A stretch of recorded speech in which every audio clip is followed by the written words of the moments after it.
राम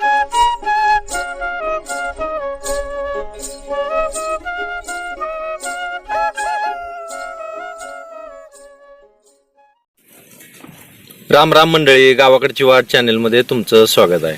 तर आज आपण करणार आहे धपाटे.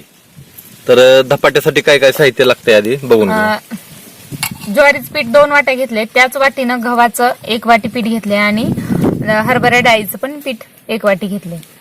हळद थोडीशी त्याच्यावर टाकून घेतली. 1 कांदा, कोथिंबीर, मिरची, आल्याचा तुकडा, लसूण हे सगळं आता बारीक करून घ्यायचंय. कांदा चिरून घ्यायचाय. जिरं, ओवा, हे तीळ टाकलेत. ज्या माणसाला वातीचा त्रास आहे त्यांनी धपाट्यामध्ये तीळ टाकून खाल्लेलं चांगलं, म्हणून घेतलेत मी 1 चमचा तीळ, मीठ आणि तेल. एवढं साहित्य घ्यायचंय आपल्याला. चूल पेटलेले आहे आपली. तर आता आपण चालू करू धपाट.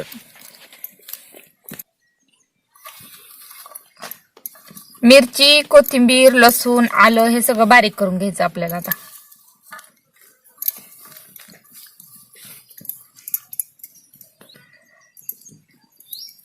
त्याच्याबरोबर जिरं पण घ्यायचं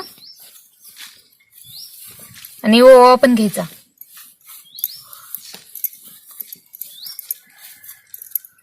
आणि हे मीठ बारीक करताना गरज पडली नाही, बारीक झालं तर मीठ बारीक करताना वापरायचं. आणि तीळ पिठामध्ये टाकायचं.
जुनी माणसं धपाटी जत्रेला जाताना, देवाला जाताना, कुठं लांब फिरायला जाताना काहीतरी शिदुरी म्हणून धपाटी घाऱ्या बांधून न्यायची.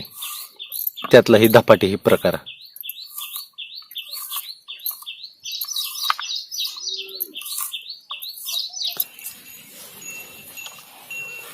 आता बारीक चिरलेला कांदा पण टाकून घेऊ पिठावर.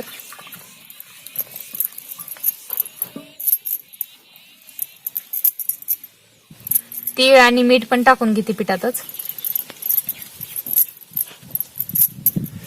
तीळ हे लय औषधी आहे. 2 चमचे तेल पण पिठात टाकायचे.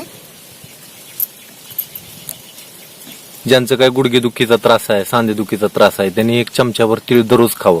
पण तीळ थोडंसं पित्त वाढवणार आहे, त्याच्यामुळे ज्यांना पित्ताचा त्रास आहे त्यांनी दुसरं पित्ताचं औषध घेऊन तिळाचा वापर करावा. किंवा अर्धा चमचा तीळ जर का सकाळ संध्याकाळ तुम्ही उपाशीपोटी जरी घेताय तरी सुद्धा सांधेदुखी, गुडघेदुखी ह्याच्यामध्ये चांगला आराम मिळणार आहे तुम्हाला. तेल मी थंडच तेल टाकलेलं आहे, गरम करून नाही घेतलेलं.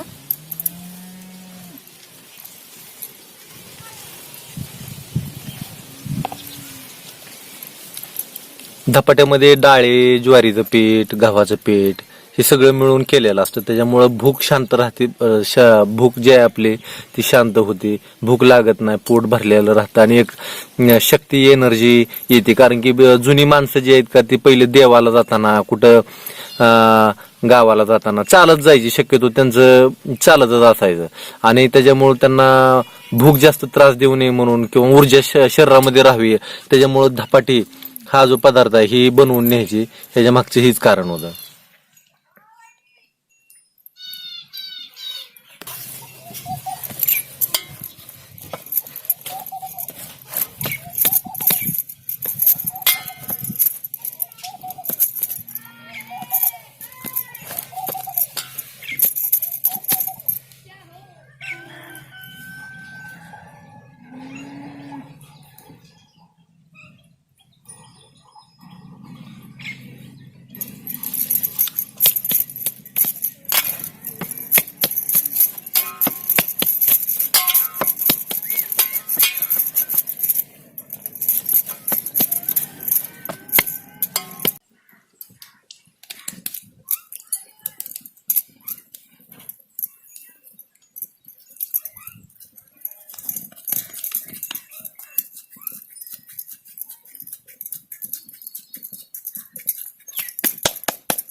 असे चांगलं धपाट गोल थापून घ्यायचं, त्याला तेल लावायचं.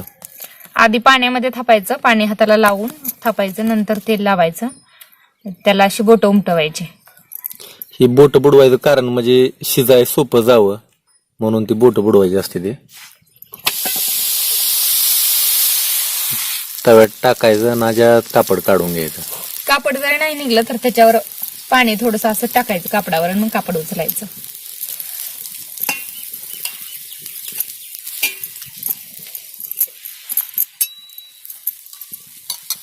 थोडंसं कढईने तेल सोडून घेऊ आता.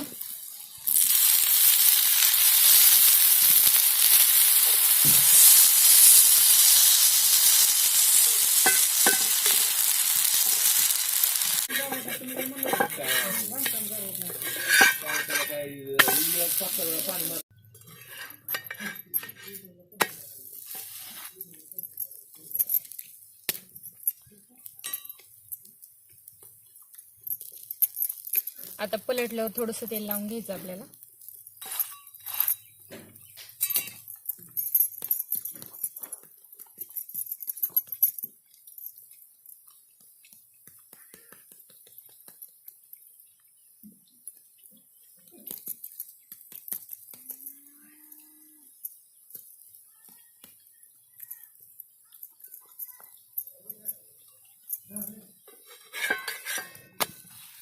हे आपलं धपाटा तयार झाला होता. आता दुसरे एक करून दाखव. दुसरे करून लावू. त्याला आधी थोडस तेल लावलं ना. पहिल्यांदा तेल लावलं नव्हतं त्यामुळे थोडंसं चिटकलंय खाली. आता तेल लावून थोडं तेल लावून घेऊ म्हणजे चिटकायचं नाही. हे जर निघत नसलं तर असं पाणी लावायचं आणि असं काढायचं.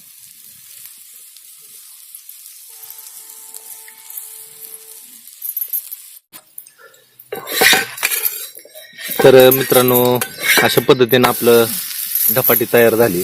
आता पलटून टाकल्यावर हे आपलं पहिलं आहे ते ह्याच्यावर असं ठेवायचं. पहिलं धपाट त्याच्यावर ठेवायचं. ताटाने झाकायचं नाहीये, धपाट्यानंच झाकायचं. चांगलं शिजून भाजून निघतं. ते शिजून निघतं. तर मित्रांनो, माहिती जर आवडली असेल तर जरूर लाईक करा.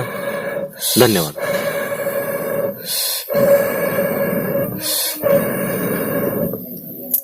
आपली धपाटी झाली ना तयार आता? झाली. आता सगळीच अशी करून घ्यायची राहिली. आता सगळी धपाटी अशा पद्धतीनं करून घ्यायची आपली.